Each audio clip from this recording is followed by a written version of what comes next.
کیا تمہیں موسیٰ کے بعد بنی اسرائیل کے گروہ کے اس واقعے کا علم نہیں ہوا جب انہوں نے اپنے ایک نبی سے کہا تھا کہ ہمارا ایک بادشاہ مقرر کر دیجئے تاکہ اس کے جھنڈے تلے ہم اللہ کے راستے میں جنگ کر سکیں؟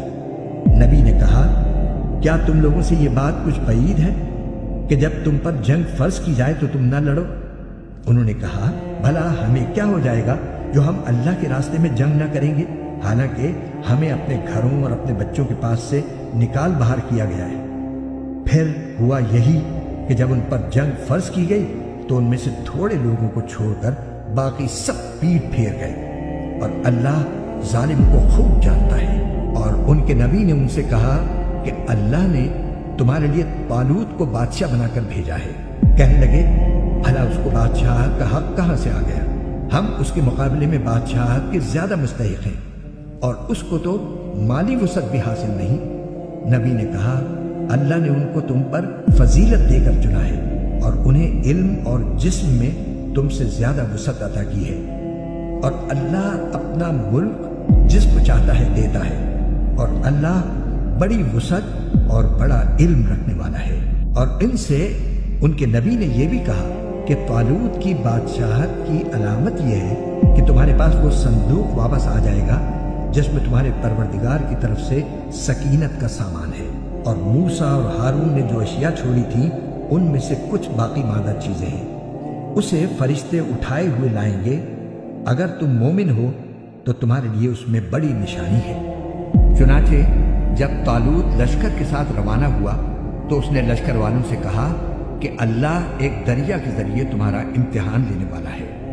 جو شخص اس دریا سے پانی پیے گا وہ میرا آدمی نہیں ہوگا، اور جو اسے نہیں چکھے گا وہ میرا آدمی ہوگا، الا یہ کہ کوئی اپنے ہاتھ سے ایک چلو بھر لے تو کچھ حرج نہیں۔ پھر ہوا یہ کہ تھوڑے آدمیوں کے سوا باقی سب نے اس دریا سے خوب پانی پیا۔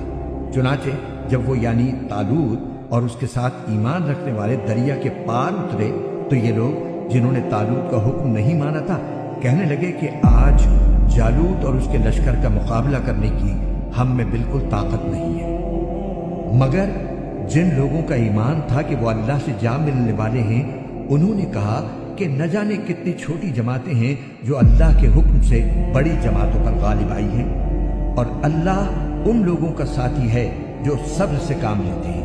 اور جب یہ لوگ جالوت اور اس کے لشکروں کے آمنے سامنے ہوئے تو انہوں نے کہا، اے ہمارے پروردگار، صبر و استقلال کی صفت ہم پر انڈھیل دے، ہمیں ثابت قدمی بخش دے، اور ہمیں اس کافر قوم کے مقابلے میں فتح و نصرت عطا فرما دے۔ چنانچہ انہوں نے اللہ کے حکم سے ان جالوت کے ساتھیوں کو شکست دی، اور داؤد نے جالوت کو قتل کیا، اور اللہ نے اس کو سلطنت اور دانائی عطا کی، اور جو علم چاہا اس کو عطا فرمایا۔ اگر اللہ لوگوں کا ایک دوسرے کے ذریعے دفاع نہ کرے تو زمین میں فساد پھیل جائے، لیکن اللہ تمام جہانوں پر بڑا فضل فرمانے والا ہے۔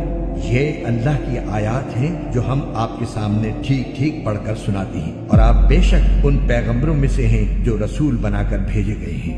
یہ پیغمبر جو ہم نے مخلوق کی اصلاح کے لیے بھیجے ہیں، ان کو ہم نے ایک دوسرے پر فضیلت عطا کی ہے۔ ان میں سے بعض وہ ہیں جن سے اللہ نے کلام فرمایا، اور ان میں سے بعض کو اس نے بدر جہاں بلندی عطا کی، اور ہم نے عیسیٰ ابن مریم کو کھلی نشانیاں دی، اور روح القدس سے ان کی مدد فرمائی۔